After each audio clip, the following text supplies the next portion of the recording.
Jesús me hace entender a mí que esto forma parte de un plan diseñado desde antes de la fundación del mundo.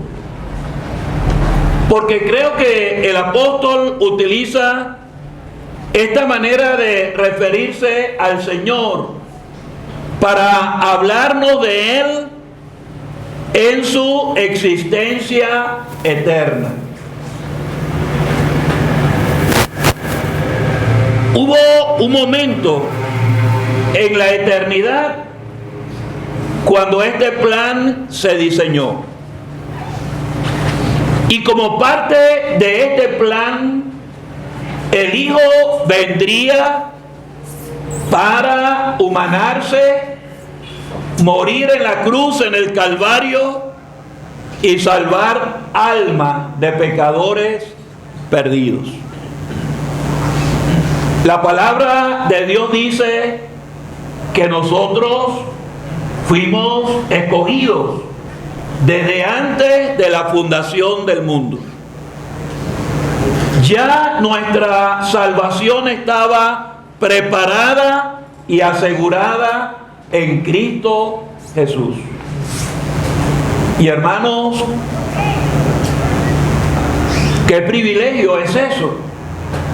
Es una salvación perfecta y eterna, asegurada en Cristo Jesús. No hay nada ni nadie que nos pueda arrebatar esa salvación. Ni lo alto, ni lo profundo, nada nos podrá quitar de ese amor que es en Cristo Jesús, Señor nuestro. Algo para agradecer, algo para considerar la grandeza de ese privilegio. Pero la referencia en el versículo 26, donde el apóstol dice: para que abunde vuestra gloria de mí en Cristo Jesús, por mi presencia otra vez entre vosotros. Creo que nos hace pensar en cómo debemos nosotros gozarnos y alegrarnos en aquellos pregoneros, predicadores del Evangelio que han sido levantados en Cristo Jesús.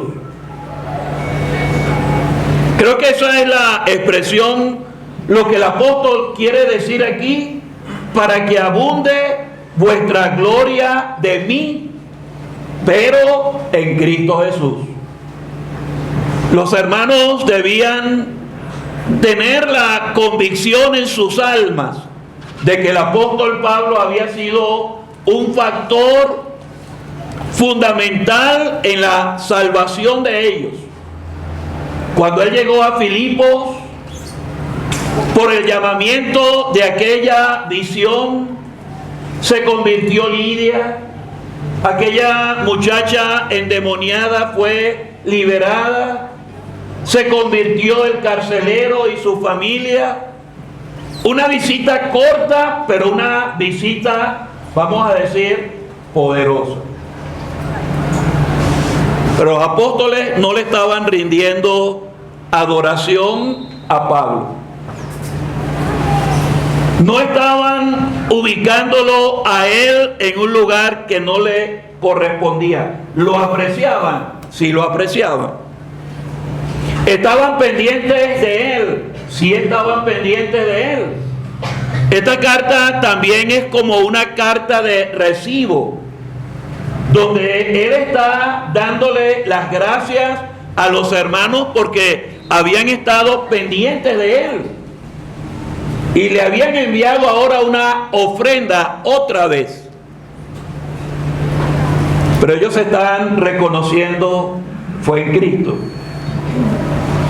Fue por Él que el apóstol vino aquí, nos predicó y fuimos salvos. Y ellos podían en ese sentido gloriarse por el apóstol Pablo, pero en Cristo. La obra aquí en Venezuela ha tenido el privilegio de tantos hermanos y hermanas que han sido tan útiles, que en cierta forma nos han marcado nuestra vida y la historia de las asambleas en el país. Pero nosotros reconocemos que fue en Cristo Jesús. Fue por Él que el Señor levantó estos instrumentos y nos gozamos en la manera como ellos fueron utilizados. Algunos todavía nos producen mucha nostalgia, mucha tristeza. Todavía sentimos el vacío que ellos han dejado, pero nos gozamos. Estamos contentos por la manera como el Señor los utilizó. Nos gloriamos en eso. Pero luego en el capítulo 2 y el versículo 5 dice: haya pues en vosotros este sentir que hubo también en Cristo Jesús. Y esta mañana oímos que este no es un sentir de sentimiento, sino una manera de ver la vida, una manera de mirar un modelo, un patrón, porque el patrón de nuestra vida aquí en la tierra está en Cristo Jesús, sus pisadas. Y cuando el apóstol dice aquí: haya en vosotros este sentir que hubo también en Cristo Jesús, es para mostrarnos hay un patrón de vida, hay un esquema para imitar, hay un modelo a seguir, y ese modelo está en Cristo Jesús. Y por supuesto aquí el apóstol resalta la humildad que hubo en él. El mismo Señor dijo: aprended de mí, que soy manso y humilde de corazón. El hermano preguntaba: ¿qué es la humildad? Pero la humildad es Cristo. Si queremos saber lo que es la humildad, tenemos que mirar a Cristo.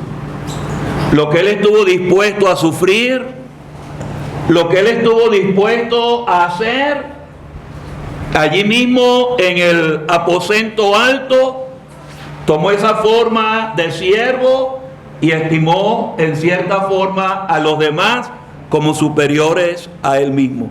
Le lavó los pies. Pero entonces, más adelante, capítulo 3, porque el apóstol en todos los capítulos utiliza el mismo término, capítulo 3, versículo 3. Porque nosotros somos la circuncisión, los que en espíritu servimos a Dios y nos gloriamos en Cristo Jesús, no teniendo confianza en la carne. Gloriarse en Cristo Jesús es llegar a entender que todo lo que yo hago, todo lo que yo digo, lo que soy y seré, lo debo a Cristo.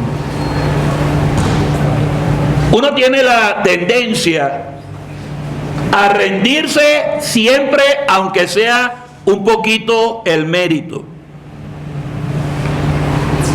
Tiene uno la tendencia a pensar: oye, lo pude, lo hice y salió bien.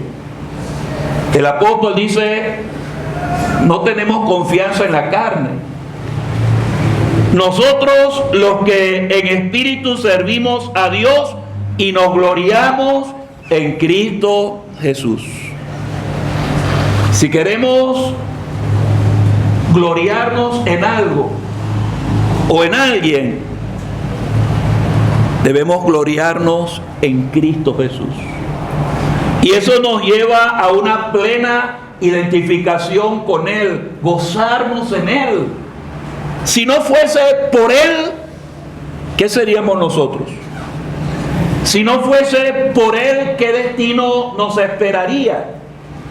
Y si no fuese por Él, ¿qué estuviéramos haciendo? Nos gloriamos en Cristo Jesús. Más adelante en este mismo capítulo, versículo 14, Él dice, prosigo a la meta, al premio del supremo llamamiento de Dios en Cristo Jesús. Nosotros fuimos llamados para ser salvos. Pero hermano, fuimos llamados para algo más que ser salvos. Fuimos llamados para ser conformados a la imagen del Hijo de Dios. Y el apóstol no admiraba la salvación por lo que la salvación le había evitado, ir al infierno. Él tenía un concepto mucho más amplio de lo que es la salvación. Porque va a llegar el momento, hermanos, cuando este cuerpo va a ser transformado. Eso forma parte de la salvación. Y va a llegar el momento cuando la carne será quitada de nosotros. Esa naturaleza corrompida, eso forma parte de la salvación. En la eternidad no habrá el más mínimo riesgo de que el creyente peque. A mí hoy me da temor pecar. Tenemos que cuidarnos y depender del Señor. Pero por delante hay algo tan grande. Y en la eternidad no vamos a tener el más mínimo riesgo de pecar. Así lo entiendo yo. Pero el apóstol miraba mucho más allá. El cuerpo que nosotros vamos a tener va a ser semejante al cuerpo de la gloria del Señor. Nada en el universo y nadie en el universo se va a parecer más a Cristo que nosotros como la iglesia del Señor. Y Él está diciendo, eso es un premio. ¿Me lo merezco? No. Pero es un premio que voy a recibir y vamos a recibir en Cristo Jesús. Es por Él que por delante está la gloria. Es por Él que hay una esperanza tan grande. Y el apóstol dice, prosigo a la meta, al premio del supremo llamamiento de Dios en Cristo Jesús. Y eso me hace olvidar todo lo que queda atrás. Mantenía su mirada al frente. Capítulo 4, versículo 7. Y la paz de Dios, que sobrepasa todo entendimiento, guardará vuestros corazones y vuestros pensamientos en Cristo Jesús. Alguien ha dicho que nosotros somos lo que pensamos. Las circunstancias de la vida y las adversidades pueden producir que nuestros pensamientos se desvíen. Pero el apóstol aquí está dando una clave: por nada estéis afanosos, sino sean conocidas vuestras peticiones delante de Dios en toda oración y ruego con acción de gracias, y la paz de Dios, que sobrepasa todo entendimiento, guardará vuestros corazones y vuestros pensamientos en Cristo Jesús. Cuando padecemos y pasamos por adversidad, ¿qué pensamos? Job llegó a pensar: Él dio, Él quitó, sea su nombre bendito. Que nuestros pensamientos en los momentos de adversidad no nos desvíen de pensar en el Señor y en sus propósitos. Si Él lo permite, es para bien. Entonces, capítulo 4, versículo 19. Mi Dios pues suplirá todo lo que os falta conforme a sus riquezas en gloria en Cristo Jesús. Ahí está la provisión que encontramos en Cristo. Todo lo que os falta. Algunas veces nosotros pensamos, quiero un carro, le pido un carro al Señor, Él no me lo da.